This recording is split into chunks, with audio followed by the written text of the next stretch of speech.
Angiphinde futhi ngibingelele bantwana benkosi egameni lika Jesu Kristu waseNazaretha, inkosi yethu ephilayo.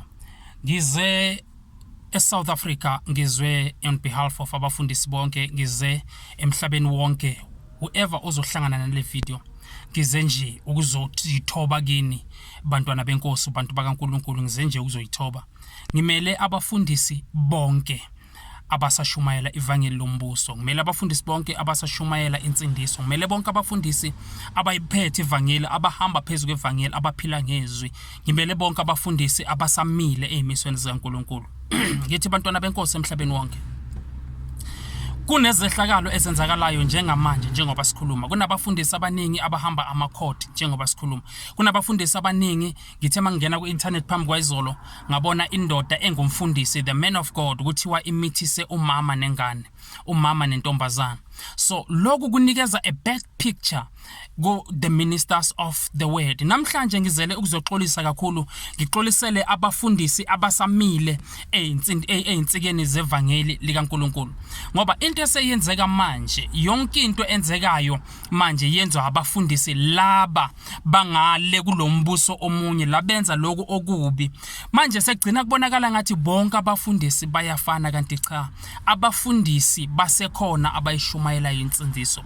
Ngizothi mina ke namhlanje uNkulunkulu wethu osezulwini onamandla ophilayo uyazazi inhliziyo zabo bonke abantu. Ngizomela abafundisi abasamile abasathi mababona ingane bathi le ingane yami, mabasathi babona abomama baba respect, mabathi babona umuntu wesifazane ba understand ukuthi babona umuntu osilethe emhlabeni, babona igate eliletha abantu emhlabeni, abantu abasane respect. Ngizomela bonke abafundisi abasayishumayela insindiso. Mangikhulume nabantu le ngaphandle, ngithi mina kini basekhona abafundisi abashumayela insindiso. Uma uyabona manje sisempini, lithi iBhayibheli ke ngicela niyafunda nali verse Amos chapter 8 verse 11. Lithi ke iBhayibheli uNkulunkulu ezintsukwini zokugcina uvumela indlala ezoba khona ezweni. Kunendlala esekhona manje kulezi insuku zokugcina. Le ndlala ekhona akuyona indlala yokudla, akuyona indlala yokudla lokho okuya ngasethunjini, kodwa indlala, lithi iBhayibheli, indlala yezwi. Ngamanye amagama kusho ukuthi kulezi insuku esiphila kuzo indlala yezwi seyifikile. Kusho ukuthini lokho? Lithi iBhayibheli bazosuka abantu abasha, basuke empumalanga bayophelela entshonalanga, bafunana nevangela ngeke basalithola. Manje nayi lempi ekhona enzakala manje. Kukho konke okwenzakala okwenzwa abafundisi ababizwa ukuthi abo men of God, abopapa nana bonke labafundisi labo. Mabenza lento, it is a division. Manje sekufulfileka the prophecy, sekufulfileka izwi, ngoba izwi lithi usathane uzele izinto ezintathu emhlabeni: to kill, steal and destroy. Uzele ukuzokubulala umoya, uzele ukuzokutshontshela iphiwo zakho bese uyakushabalalisa. He's here to kill, steal and destroy. I am appearing to each and everyone who is seeing this video ukuthi there is still pastors out there that are preaching the gospel of the kingdom of God. Remember, there's two kingdoms, the kingdom of the darkness then the kingdom of God. And manje kumele ukwazi ukuhlukanisa. These pastors abenza lezi zinto, they are putting the picture yokuthi abafundisi bonke mabarethwe babe yinto eyodwa, babe yinto engasabhekeki emphakathini. And these pastors, they know ukuthi they work for the kingdom of the darkness, because remember, mangquote lento sengiqeda, kunabafundisi abahambe bayothwala. Uye wabona ukuthi unesiphiwo sokuministera ivangeli, wabona ukuthi okay, since anesiphiwo wasuka wayothwala. Makayothwala bayakubuza bayothwala ukuthi yi ufuna ukuthwalelana, ufuna ukuthwalela ikontraka, ufuna ukuthwalela ibusiness, ufuna ukuthwalela ukwenzani kahle kahle, ukudayisa imoto. Bese uyasho lo muntu athi mina nginesiphiwo. Ubone isiphiwo sikaNkulunkulu, wangalindi ukuthi wangalinda ianointing kaNkulunkulu, wangakhuleka ngaso lesiphiwo ukuze uNkulunkulu aconfirm. Wenza njani? Wathatha ishortcut. Makafika labo pha khona uthi mina ngizothwalela ukuba umfundisi. Mabamnika lezinto lezo, uyazazi ukuthi makabuya azoshumayela asebenzisa the very same Bible, ashumayela the very same ukhuluma ngoJesu, kodwa it's not the very same Jesus thina esimazi, kodwa uyalibiza igama lika Jesu. Kodwa leli gama lika Jesu ubiza the codes of the ocean. Uyayizwa lento ngisho. Now labafundisi laba bayabatshela futhi ukuthi uyabona uzolishumayela ivangeli igcwala ibandla lakho lizogqwala uzoba and thousands of followers but into okumele uyenze wena ekhambeni kwesikhathi kuyovela izikandali ezizoba khona and lezi zikandali ezizovela bathi ulale nomuntu nani vele uzobukwenzile ulale nomntwana wajola nobani watholisa umntana kuphi ungumfundisi these allegations maziza kuwe zizokunika amandla uyayizwa lento engishoyo these allegations maziza kuwe zizokunikeza amandla mawuloku uphuma kumaphephandaba mawuloku uphuma kuthiwa ku bad publicity lezi zinto zizokunikeza amandla ngoba labantu abazoba baphakathi ebandleni angeke bakuflathele ngoba sikunikeza equipment yokuthi uyobabamba the moment ufika ukhuluma izwi phezulu kwabo bakhulekela you will release this spirit osuka naso esiyobabamba ukuthi noma sekuthiwa ubulela umuntu bangamani bafe bona kunokuthi kufe wena they will protect you with everything that they have siyakubona namhlanje kuyenzeka makuthiwa uzibani umfundisi omkhulu uya ecourt kuyagqwala la ngaphandle ngama followers wakhe and abafuna ukuzwa nix ngaye ngoba ubanikeze this magic oils these waters ebuya nazo ngale ezibanikeza umqeba lo mqeba awubuyi kuNkulunkulu ubuya from the mermaids from the spirit of the marine emanzini ngaphansi kolwandle lapho kuko operator khona le mimoya kaSathane now ngifuna ukukutshela uhlukanise ukuthi basasekhona abafundisi abashumayela izwi bangakuniki lutho babheke insindiso straightforward yilabo bafundisi engizomela bona mina laba bafundisi engikhuluma ngabo the moment kuduma ukuthi kuthiwa bathi urapeile kwenzakalane lezo zinto usuka zenzi kodwa the spirit zizomprotecta nase court magistrate angeke abone angeke sentencwe ngoba the spirit isiphezulu kwakhe and umqebo khona uyayizwa into engishoyo so these pastors they know very well ukuthi they are on which side and lempi manje bona badominate kakhulu they have the big followers for ukuthi umbuso kaNkuluNkulu mawunciphe kukhule umbuso kaSathane the moment labantu bamlandela kukhula umbuso kaSathane kunciphe umbuso kaNkuluNkulu and abantu manje into eyenza uSathane ufaka manje ihesitation engcondweni zabo ukuthi bangasazi bavele bacabanga ukuthi bonke abafundisi bayafana bavele bacabanga ukuthi kahle vele into yokuthiwa umfundisi vele kahle icili nje yabona mawuqala kuba naleno izizwe eziningi manje azisawazi amasonto kuyiwo abasabanza abafundisi abashumayela ivangeli elihilo ngane na ngoba sekudominate labafundisi bahamba balanda amandla babuye kahle ivangeli ebanalo basebenzisa iBhayibheli kodwa the main focus yabo imali elethwa abazalwane and then abazalwane babafake kulomoya wabo they connected them to be in the incarnation yalento bayilandile uyayizwa lento ngisho so ngiyadabuka mina as the minister of the word ngiyadabuka as the man of God as the preacher of the gospel mangizokuthiwa umfundisi khona enye video etrendayo eBushbuck Ridge manje ekhaya la ngibuya khona le video umfundisi the man of God the respected man amanyala nje kuleyo video but into engizoyisho manje ngizakini ebantwini eSouth Africa eAfrica yonke as a whole mhlabeni wonke ngizakini I'm here to plead with you ukuthi ngicela sibambisane qalani asiceleni sikhulekise abafundisi bethu abanye abafundisi abathwalanga isono senyama isono somzimba siyaba controller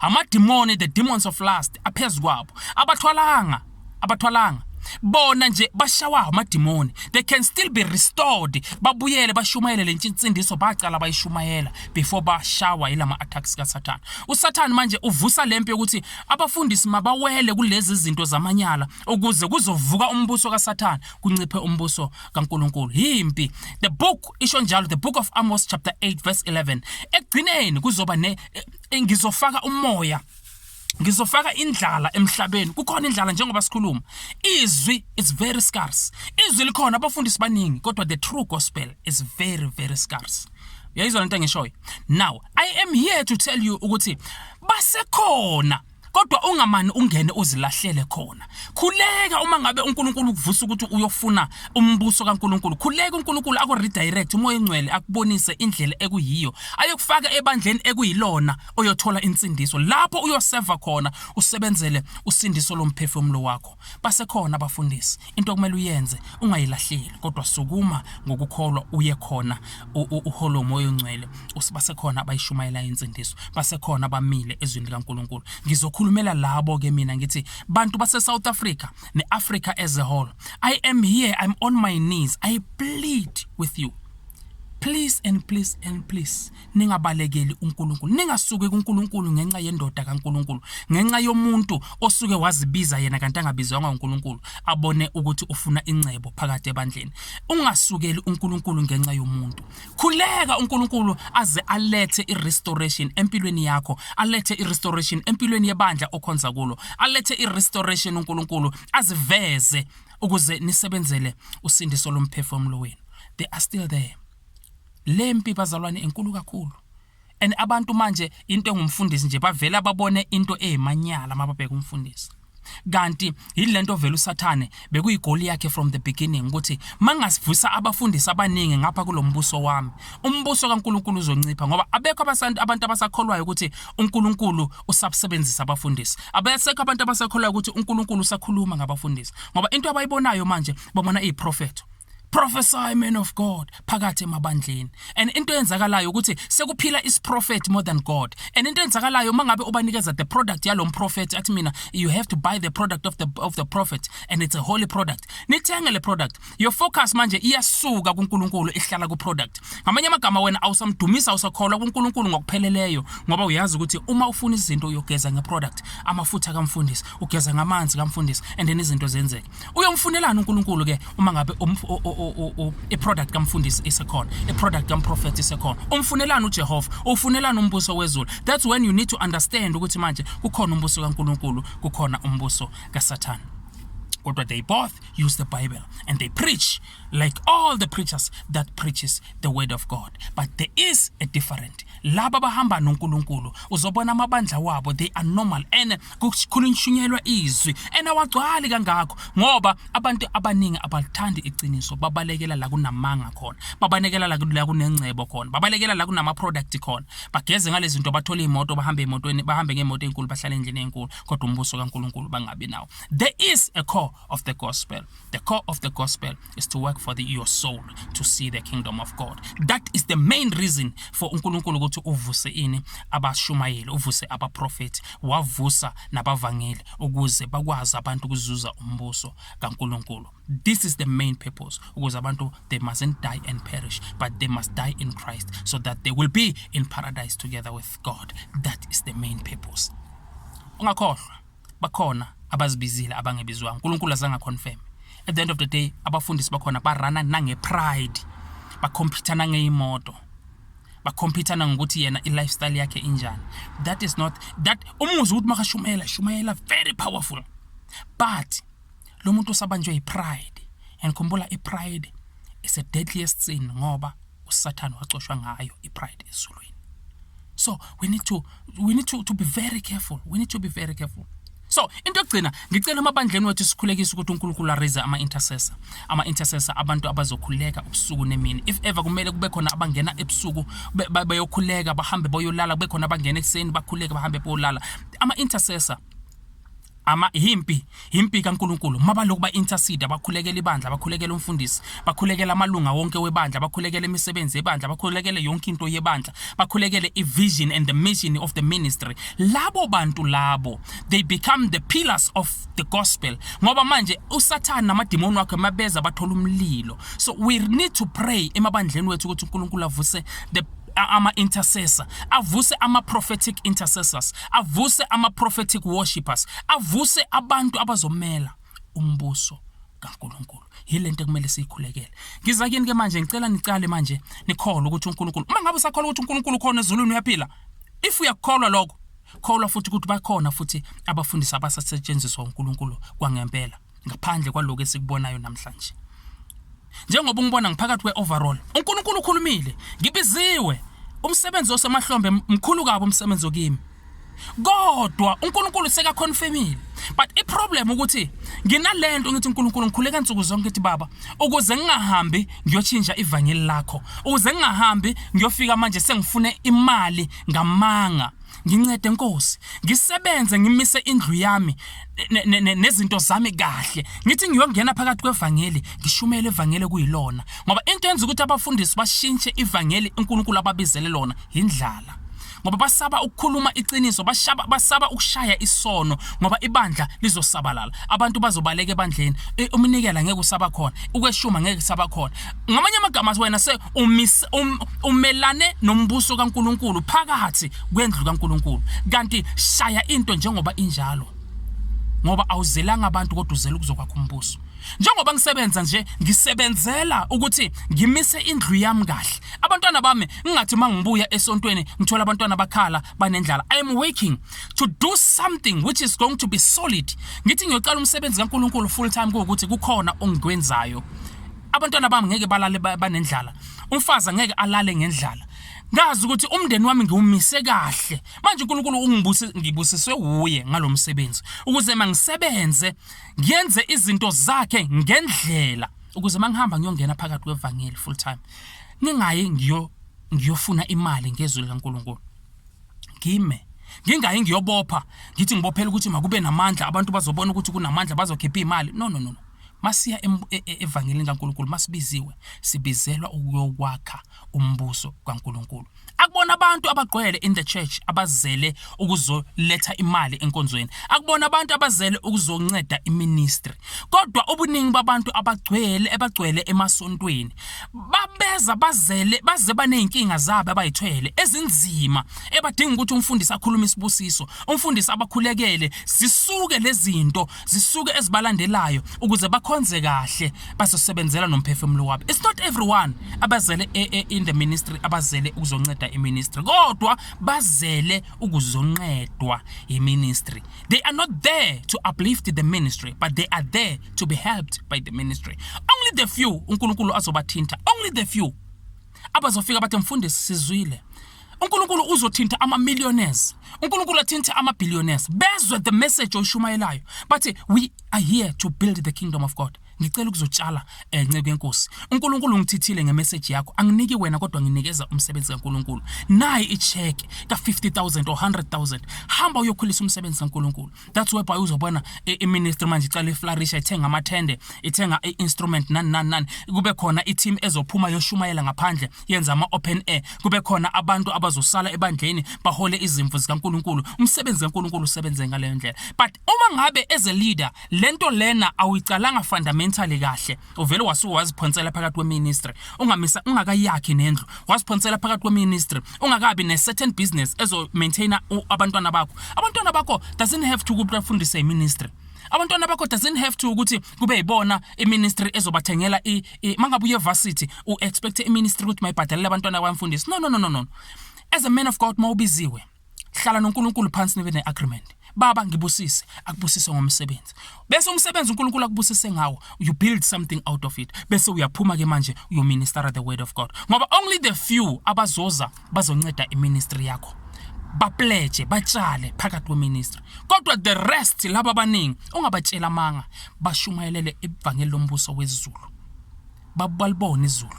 That few ebazoba assign uNkulunkulu ukuthi uyabathinta uNkulunkulu bakude kabi. Uze bafona bathi hey mfundisi, ngizwe izwi lakho langithinta, uNkulunkulu ukhulumile nami, ngifuna ukuzotshala ebandleni lakho. Few people abazo uplift umsebenzi kaNkulunkulu. Kunabantu abaningi abazongena ezulwini bangakangeni ebandleni, ngoba esontweni akusikho ezulwini. Nabantu abaphakathi emasontweni basasebenzela umbuso wezulu. Kunabantu uNkulunkulu azobavusa abanenhliziyo ezihle, righteousness and trustworthy, abenza umsebenzi kaNkulunkulu kahle, kodwa bangakangeni phakathi emabandleni bayobona umbuso wezulu. Ngalokho kuyothi lapha bebangena emabandleni insuku zonke bangawubona umbuso wezulu. uNkulunkulu makabe nani anibusise.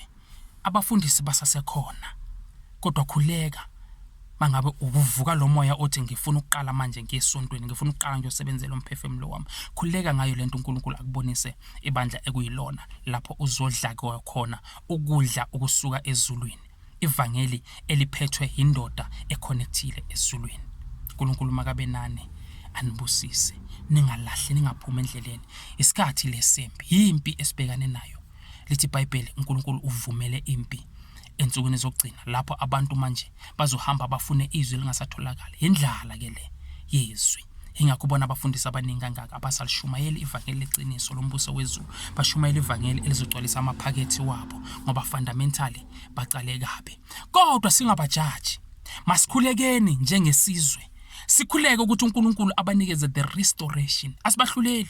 Futhi mina ngiya-understand ukuthi abanye bakhona bayenziswa yini lento, indlala. Indlala vele ayibiki mayizongena, mase ingenile futhi ishakwa sana. Angeke ubuthi ubuya esontweni ubuzo shaya ilimi la Rico boshanta labo saya ukhuluma ilimi uthi kuzoba nempuphu lapha yana. No, akwenzeki kanjalo. Angeke uyithathe lesudo shumayela ngayo uyoyifaka e-dry clean bese uzobuya uzobhadala nge-anointing oil. Ayisebenzi kanjalo.